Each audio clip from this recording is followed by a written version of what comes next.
Principio de la corriente eléctrica. ¿Qué es carga eléctrica? Sabemos que el elemento más pequeño de la materia es el átomo y está formado por pequeñísimos cuerpos o masas. Estas masas, que son partes del átomo, está formado por protones, neutrones y electrones. La concentración de estos protones y neutrones forman lo que se llama el núcleo. Y girando alrededor de él a diferentes distancias que se llaman órbitas, están los electrones, mucho más pequeños que los protones y neutrones. Los electrones y protones poseen un tipo de energía. ¿De dónde proviene esa energía? Todavía no se ha teorizado. Se supone que viene desde el inicio del universo, el Big Bang, pero se demuestra de que esa energía existe. Y a esta energía que están en estas pequeñas masas llamados electrones y protones le hemos denominado carga eléctrica, y la unidad de medida es el coulomb. También se demuestra que hay dos tipos de carga eléctrica. Una denominada negativa, que la tiene el electrón. Otra que es positiva y la tiene el protón. En cambio, el neutrón no posee ningún tipo de energía eléctrica. El electrón y el protón tienen una carga igual a 1.6 por 10 a la menos 19 coulomb, o sea, una energía muy pequeña en cada uno de estos cuerpecitos. Cuando hay dos cargas eléctricas cercanas, se va a producir una fuerza eléctrica y la podemos determinar mediante la ley de Coulomb.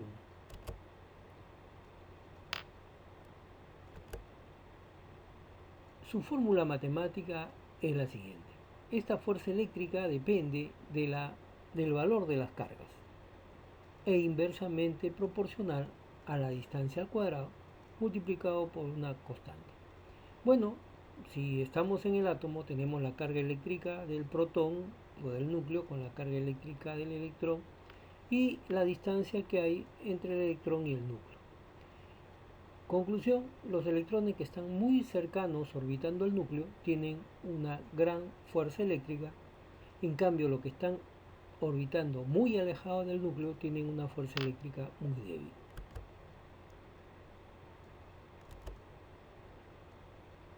Si las cargas eléctricas son iguales, se repelen, es decir, una carga eléctrica negativa con otra negativa se repele, una carga eléctrica positiva con otra positiva se repele. En cambio, cuando las cargas eléctricas son diferentes, se atraen. Por eso es que el núcleo que tiene carga eléctrica positiva atrae a los electrones que tiene carga eléctrica negativa que están girando alrededor de él.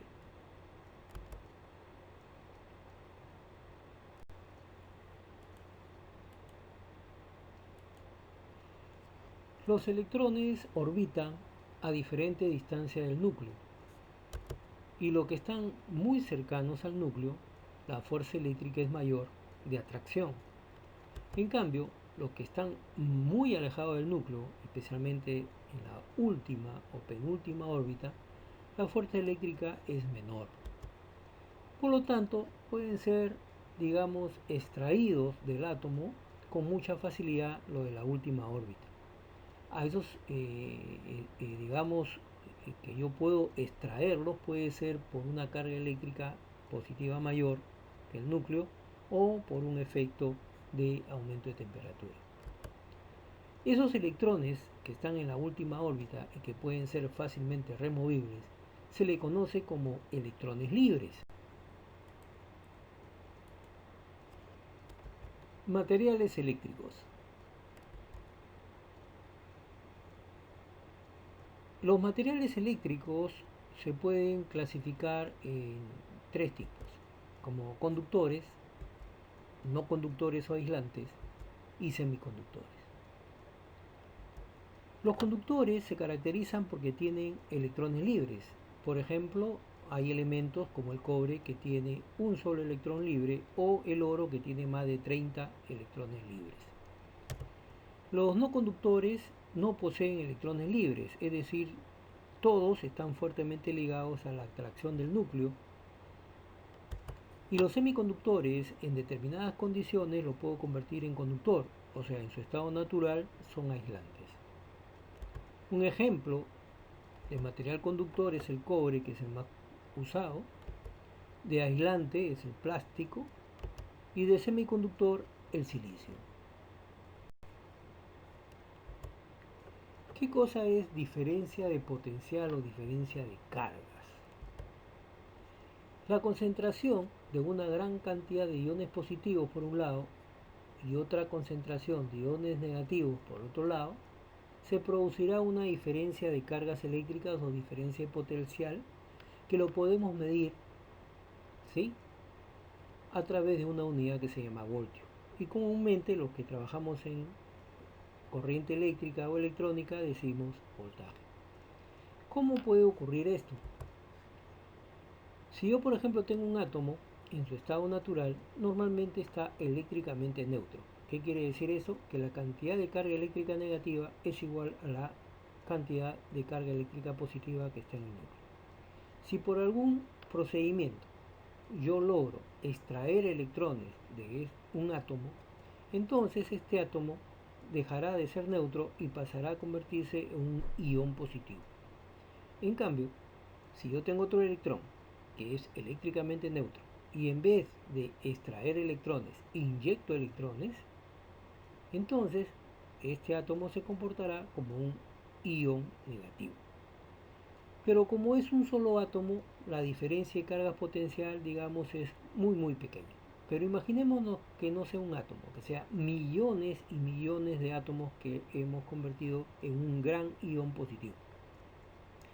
Y luego tenemos millones y millones de átomos que los hemos convertido en un gran ion negativo.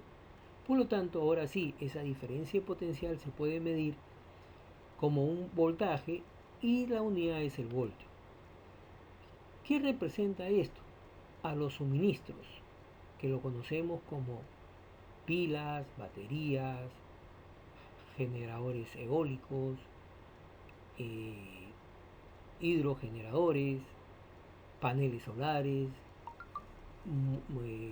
motores generadores de corriente eléctrica, alternadores, dínamos, etcétera, etcétera, etcétera. Entonces, lo que se está haciendo es, por diferentes medios, sea mecánicos, físicos, químicos o fotovoltaicos, hacer esta concentración de carga eléctrica positiva por un lado y carga eléctrica negativa por otro lado. Por eso lo podemos simbolizar todo ese proceso en un solo símbolo, ya sea a través de un círculo o dos líneas paralelas, una mayor en tamaño que la otra, indicando el terminal positivo y el terminal negativo. Y para denotarlo le ponemos la letra E, ¿sí?, y su unidad de medida es el voltio. ¿Y esto que representa? Por ejemplo, una batería de 9 voltios, que es bien conocida, este tipo de batería. Por lo tanto, esos dos símbolos que mostramos en la lámina anterior, la parte redonda es un símbolo que lo usan mucho en la zona de Europa y la de líneas paralelas se utiliza mucho en la parte de América. Entonces, ¿qué representa este símbolo? Una fuente de voltaje continuo, o DC también conocido, o CD, que es un suministro que tiene dos terminales, uno positivo, que es el más largo, y el otro negativo, que es el más corto y a veces también el más ancho. El lado positivo siempre se va a identificar con color rojo para darle un color y el negativo siempre con el color negro. El símbolo representa una fuente de voltaje o suministro conocido como pila o batería, nosotros le vamos a llamar suministro o fuente también. Los suministros pueden ser originados por diferentes medios, químicos, mecánicos, fotovoltaicos. Hay diferentes o diversidad de literaturas de cómo se producen estos tipos de suministros. ¿Qué es corriente eléctrica? Si tenemos un suministro, una batería, donde ya tenemos identificado el terminal negativo y el terminal positivo, y usamos un material eléctrico conductor, recordemos que el material eléctrico conductor, en este caso es un cobre, por decirlo así, tiene un electrón libre, por lo tanto tenemos electrones libres acá. ¿Qué sucede si yo coloco este cable en este suministro? Lo que va a hacer es el terminal positivo, que hay gran concentración de carga eléctrica positiva, atraerá a estos electrones libres hacia ese borde positivo, siendo el fluido de la corriente del negativo al positivo. Y ya cuando los electrones libres se hayan agotado de este material, el borde negativo suministra electrones que van a empezar a circular, ya que cada átomo necesita un electrón libre en este sitio. Y si digamos que este suministro es ideal, esta corriente pues sigue circulando indefinidamente.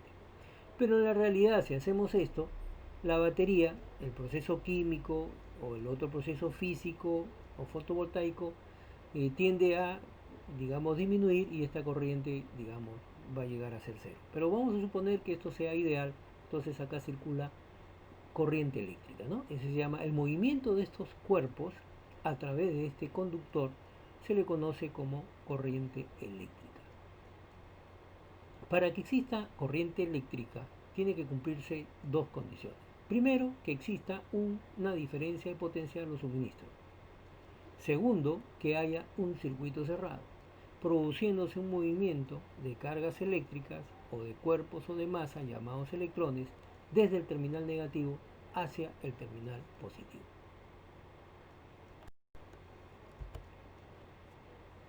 Llegamos a la conclusión, que de acuerdo a lo que se ha explicado, que el movimiento de los electrones es del terminal negativo hacia el positivo.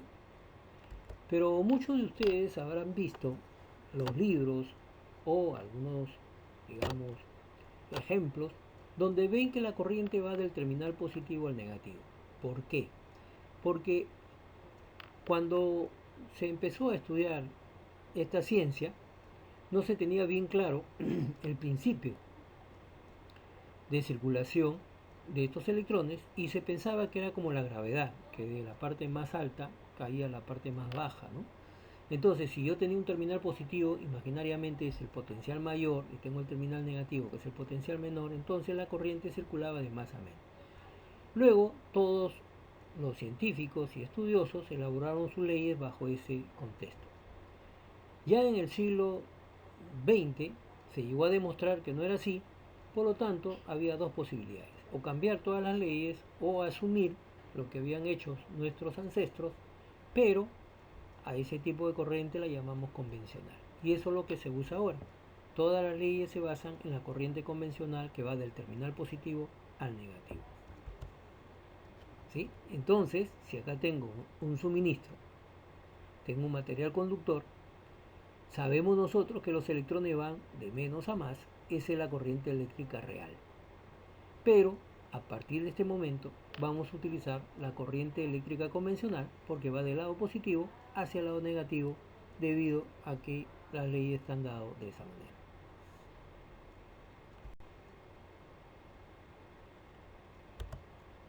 ¿Qué es un circuito eléctrico básico? Un circuito eléctrico básico está formado por tres elementos: un suministro, una carga donde yo voy a hacer que circulen los electrones, por ejemplo un foco, y conductores que tienen electrones libres, formando un circuito cerrado.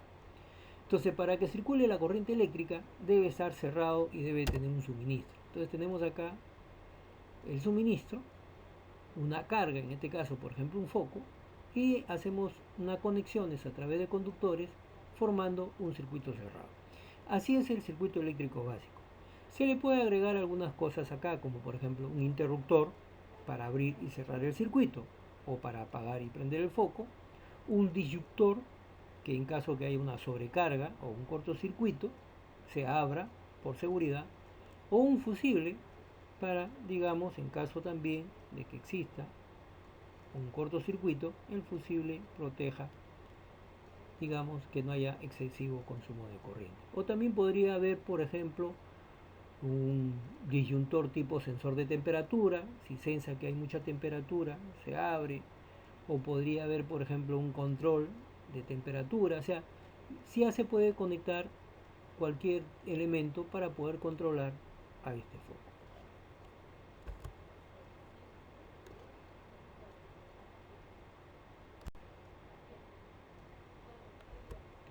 La cantidad de electrones que circula en un determinado tiempo le hemos denominado intensidad de corriente eléctrica y lo vamos a denotar con la letra I. Es decir, corriente eléctrica es el movimiento de cargas eléctricas llamados electrones en este caso. Pero si yo quiero medir cuántos electrones circulan en un determinado tiempo, a eso se le conoce como intensidad de corriente eléctrica y lo hemos denotado con la letra I. Y por lo tanto, la corriente I es igual a la cantidad de carga eléctrica que circula en una unidad de tiempo, que normalmente es un segundo. Si yo hablo de coulomb sobre segundo, la corriente se conoce como amperio. Normalmente, en un segundo, la cantidad de carga eléctrica que circula será 6.2 por 10 a la 18 electrones, corresponde a un amperio, o sea, una gran cantidad. Ahora multiplícalo por la carga eléctrica que tiene cada uno de ellos y ya es un valor bastante aceptable.